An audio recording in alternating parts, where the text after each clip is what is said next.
Benvenuti in cucina! Oggi prepariamo insieme i paccheri di Gragnano al forno, un piatto 100% vegetale con pomodorini, tofu, capperi e olive, un'esplosione di sapori mediterranei.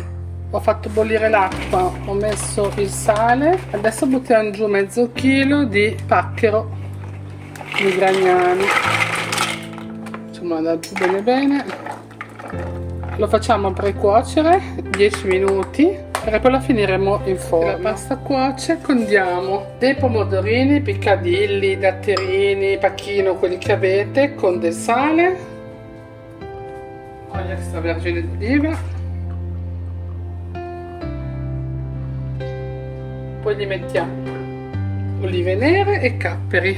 Ora mettiamo i capperi, non tanti perché sono salati, poi se vi piace potete mettere anche le acciughe, però stasera faccio una variante proprio vegana, quindi aggiungo il tofu sbriciolato, il lievito alimentare. Tanto che si prepara la pasta, sbricioliamo bene il tofu.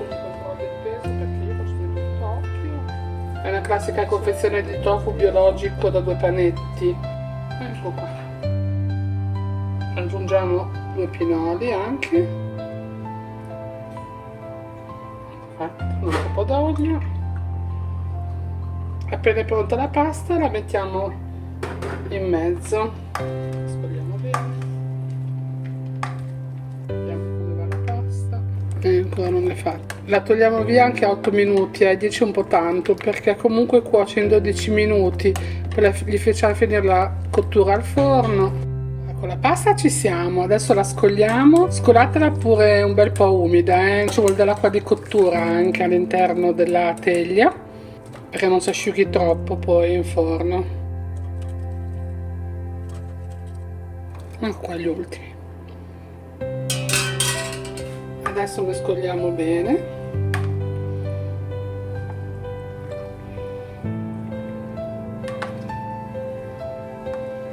Adesso facciamo fare un quarto d'ora in forno, poi li prendiamo fuori, li giriamo per bene e poi dopo gli aggiungiamo il lievito alimentare. Adesso facciamo un bel giro d'olio sopra,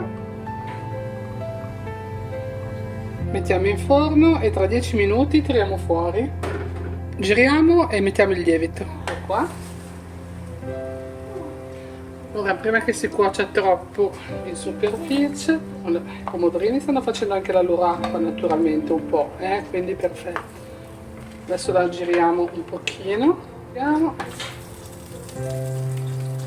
Ora cominciamo a mettere il lievito alimentare, ne mettiamo un po' sopra ma lo facciamo andare anche in mezzo,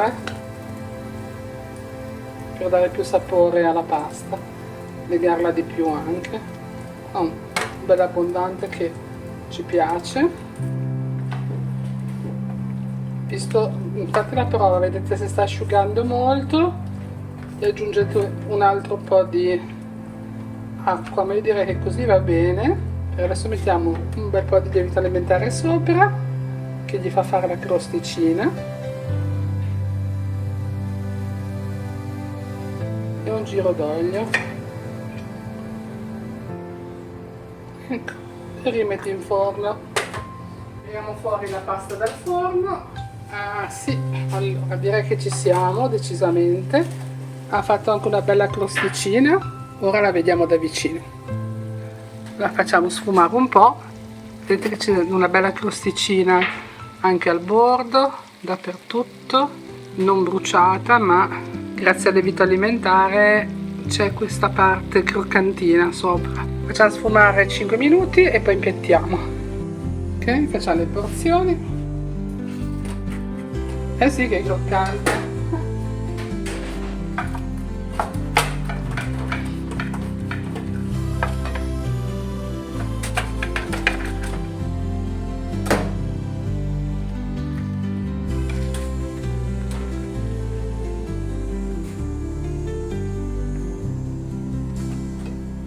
Una bella porzione gigante.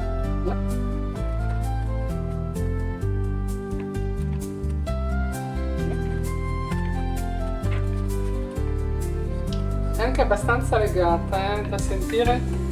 Non dico che è una lasagna, per ovviamente no, però è ben legata come pasta. po' perché c'è lievito alimentare anche in mezzo che la lega. Sono piuttosto soddisfatta. Adesso sentiamo anche il sapore, insomma vediamo da ora per chi ne vuole un po' di più.